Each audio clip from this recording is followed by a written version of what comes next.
Berikan tepuk tangan meriah untuk Gubernur Jawa Barat, Kang Deddy Mulyadi. Kami persilakan, silakan Kang. Assalamualaikum warahmatullahi wabarakatuh. Sampurasun. Semua yang hadir pada kesempatan pagi hari ini saya ucapkan selamat datang di Kota Bandung. Dan saya mohon maaf tidak menyebut satu persatu semuanya. Para bupati, wali kota saya ucapkan terima kasih. Saya lebih memposisikan diri menjadi seorang ketua RT saja di Jawa Barat ini. Karena apa? Karena bicara dunia usaha, dunia industri, dunia ketenaga kerjaan tidak bisa diselesaikan di balik meja. Tidak bisa diselesaikan hanya dengan mengeluarkan surat keputusan. Diperlukan langkah-langkah teknis yang mengkoordinasikan, mengorkestrasi seluruh kepentingan dalam dunia bisnis, dunia industri di Jawa Barat. Apa sih yang menjadi problem dalam dunia usaha di Jawa Barat ini? Walaupun Jawa Barat hari ini rankingnya ranking pertama dalam investasi, 72,5 triliun hari ini, tertinggi di Indonesia. Tetapi di balik itu saya belum puas. Kenapa? Ada problem-problem fiskal, ada problem sosial, ada problem politik yang harus segera diselesaikan di Jawa Barat, sehingga gubernur mengorkestrasikan seluruh kepentingan investasi dari mulai tingkat RT sampai tingkat menteri. Apa problemnya? Pertama, ketika orang investasi, betul bahwa sistem kita sudah digital, sudah OSS, tetapi seringkali mengalami keterlambatan di OSS-nya. Uploadnya lama, beban uploadnya besar. Kemudian setelah itu pengusaha harus menyelesaikan pada tingkat teknis sampai pada tingkat RT RW. Karena secara sosiologis dia berdiri di situ tidak bisa hanya sekedar membawa surat keputusan. Maka di situ diperlukan seorang pemimpin untuk mengorkestrasikan, memberikan pemahaman kepada lingkungan masyarakatnya bahwa kehadiran industri membawa daya dukung multiplier efek ekonomi apabila rakyatnya memiliki kesiapan. Tetapi kalau masyarakatnya di pikirannya adalah ketika ada investasi maka ada penjualan tanah, harga tanah menjadi naik, maka setelah itu pembebasan dia beli mobil, bangun rumah baru, istri baru akan menjadi problem. Kenapa akan menjadi problem? Ketika industri berdiri, multiplier efeknya dia nggak dapat, seluruh aset yang dimiliki karena penjualan tanahnya habis, akhirnya dia memperkuat diri menjadi kelompok, apakah itu ormas atau LSM, yang padanya dalam setiap bulan negosiasi, kayak limbahnya kasihin ke saya, kalau enggak besok mobilnya saya cegat di jalan, tenaga kerjanya lewat saya, kalau tidak lewat saya besok di demo. Ini problem ini terus menerus dilakukan.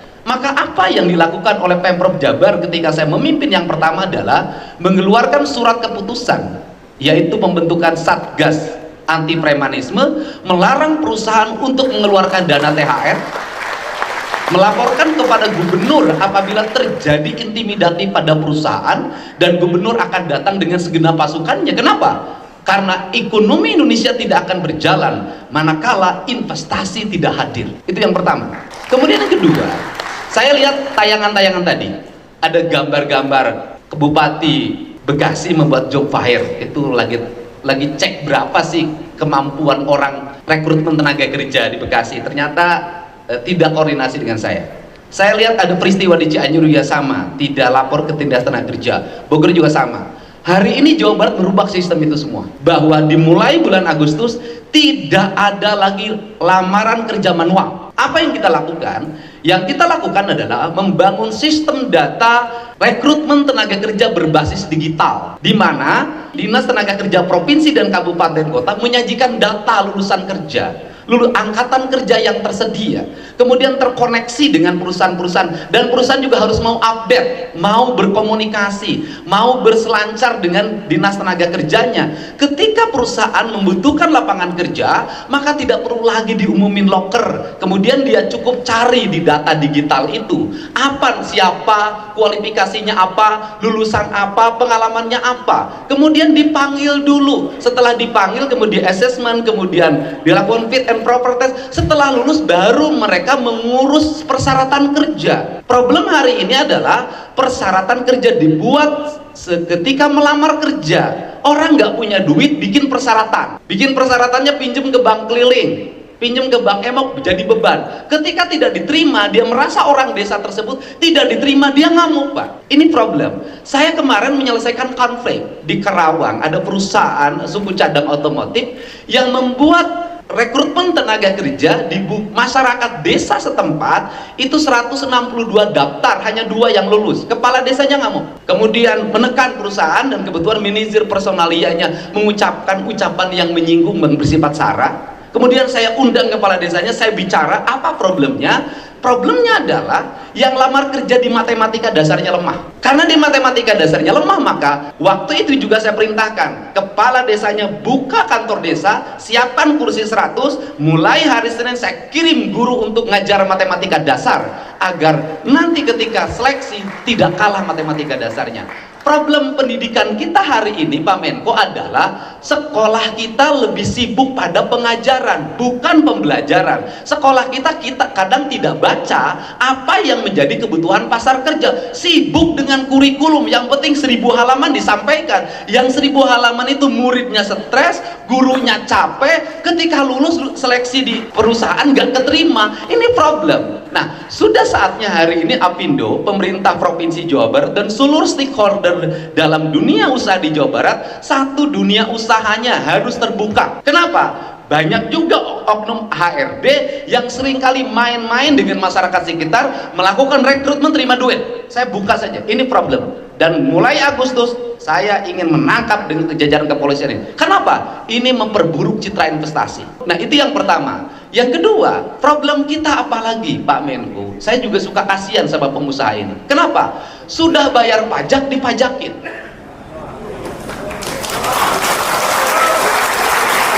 Pengusaha sudah bayar pajak, ada PPN, ada PPH, tapi dipajakin lagi. Mau Agustusan kirim proposal, tidak terima ngamuk. Kirim surat, ada ulang tahun organisasinya, tidak terima ngamuk. Ini kan problem. Kenapa ini terjadi? Bisa jadi harus ada upaya penyetaraan dan sistem bagi hasil dana pajak secara transparan dan terbuka. Kenapa?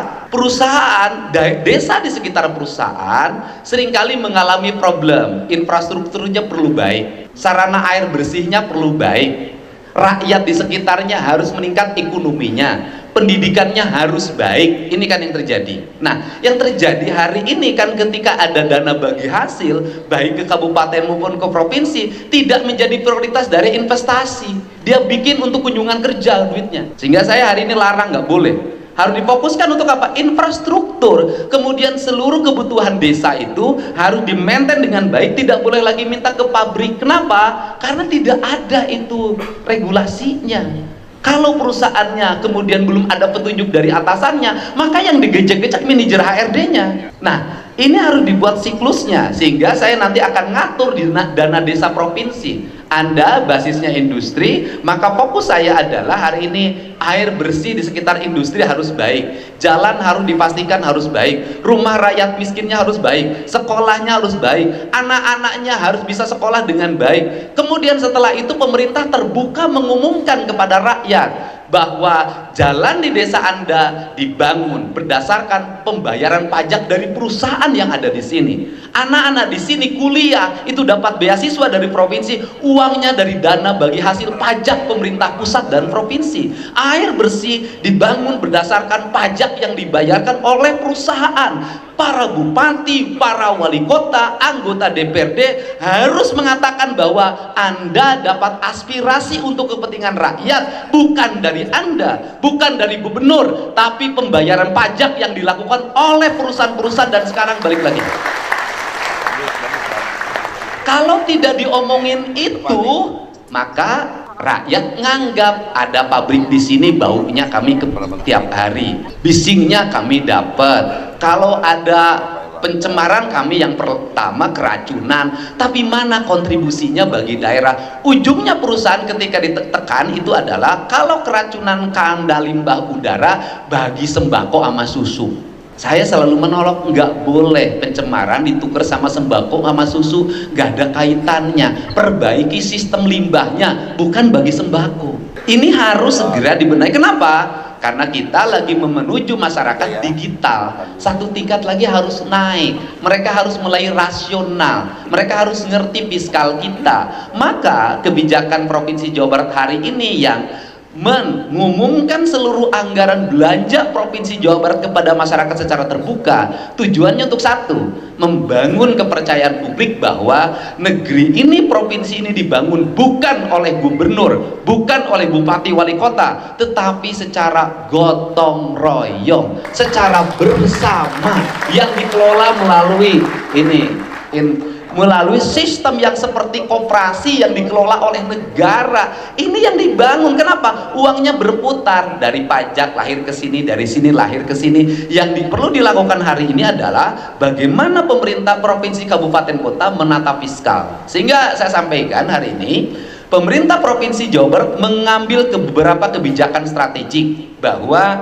pertama, seluruh belanja provinsi dan kabupaten 60% prioritas utama adalah infrastruktur. Infrastruktur jalan, air bersih, ketenaga listrikan, pengelolaan sampah, pengelolaan lingkungan, ini menjadi fokus kita, dan itu sampai daerah. Untuk apa? Kalau infrastrukturnya sudah baik, maka pemerintah menjadi pelayan. Dan saya mengumumkan pada seluruh kawasan industri yang ada di Jawa Barat, apabila ada keperluan infrastruktur jalan yang diperlukan, yang itu harus dibangun, tidak mesti oleh pengembang, pemerintah Provinsi Jawa Barat bersedia untuk membangunnya. Kenapa? Ini komitmen kami terhadap pelayanan investasi di Jawa Barat.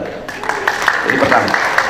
Yang kedua, kepala dinas penanaman modalnya setiap hari harus berselancar, mengecek ke seluruh kabupaten kota, memastikan masih adakah perizinan yang tertunda, masih adakah UKL UPL yang nggak selesai-selesai, masih adakah rekomendasi dinas lingkungan hidup provinsi yang nggak kelar-kelar. Dan saya biasanya secara teknis saya turun langsung untuk mengkoordinasikan. Untuk apa? Memastikan seluruh aspek administratif itu tidak menjadi hambatan investasi, tetapi investasinya adalah investasi yang ramah lingkungan, tidak yang merusak lingkungan. Kalau yang merusak lingkungan, saya tidak segan-segan untuk menutupnya. Dan ini dilakukan, dan itu bisa dilihat Pak Menko, pertumbuhan industri di Jawa Barat sekarang mulai geser ke wilayah Indramayu. Sudah mulai tumbuh industri garment, sepatu ke wilayah Garut, dan kemudian sebentar lagi geser ke wilayah Majalengka, sebagian Kuningan, dan sebagian lagi Cirebon. Tetapi di sini saya boleh ada usulan, karena saya mantan aktivis buruh, Pak Sofyan, Pak Ketua Pindo. Menurut saya UMK harus dievaluasi. Kenapa? Karena membuat pemerintah tidak rasional. Di mana tidak rasionalnya? Saya berikan contoh. Kabupaten Sumedang ada sebagian wilayahnya tetanggaan dengan Kabupaten Bandung.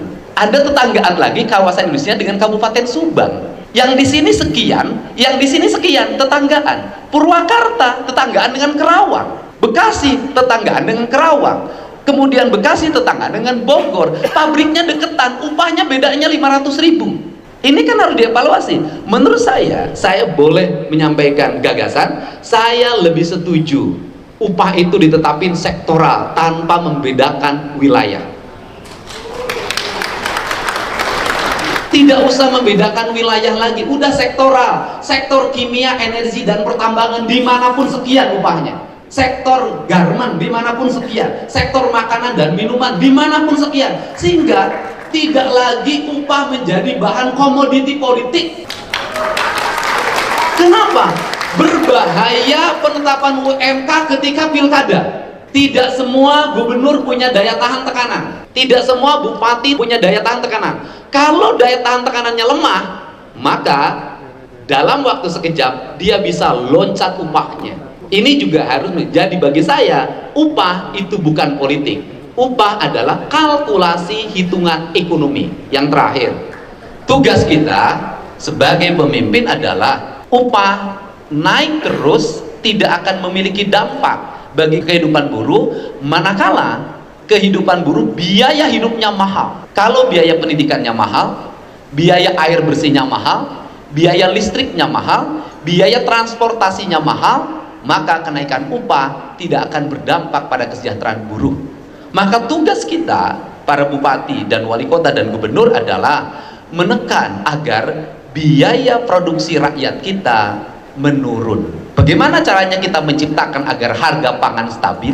Bagaimana kita menciptakan sesuai dengan keinginan Pak Prabowo agar rumah itu murah? Bagaimana kita menciptakan agar transportasi publik nanti ke depan itu murah? Bagaimana kita menciptakan apabila warung-warung yang UMKM itu, Pak Menteri, saya akan membangun ratusan ribuan warung-warung UMKM di sekitar industri ke depan.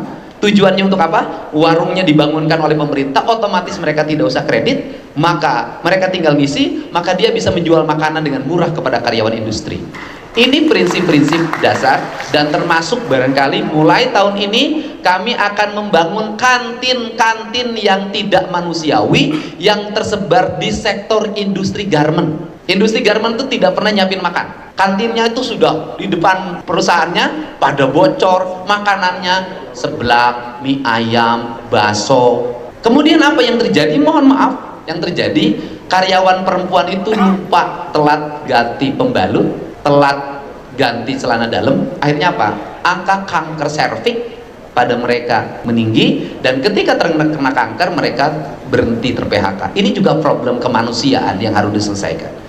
Inilah prinsip-prinsip dasar yang akan kami lakukan. Semoga pertemuan ini menjadi spirit bahwa industri, dunia ketenagakerjaan, dunia bisnis, dunia kewirausahaan, Asosiasi Pengusaha Indonesia merupakan mitra terdepan, karena negeri ini dibangun berdasarkan pendapatannya sektor pajak termasuk tinggi. Dan bagaimana cara agar pajak semakin baik? Caranya adalah industri harus berkesinambungan, karena dengan industri lapangan kerja tersedia. Karena pemerintah tidak cukup menyiapkan lapangan kerja menjadi tentara, menjadi polisi, menjadi ASN, ada keterbatasan anggaran. Untuk itu saya mengucapkan terima kasih. Selamat datang di Jawa Barat. Semoga Jawa Barat tetap menjadi spirit bagi pembangunan industri di Indonesia. Saya ucapkan terima kasih. Wallahu muwaffiq ila aqwamit thoriq. Assalamualaikum warahmatullahi wabarakatuh. Sampurasun. Rampes.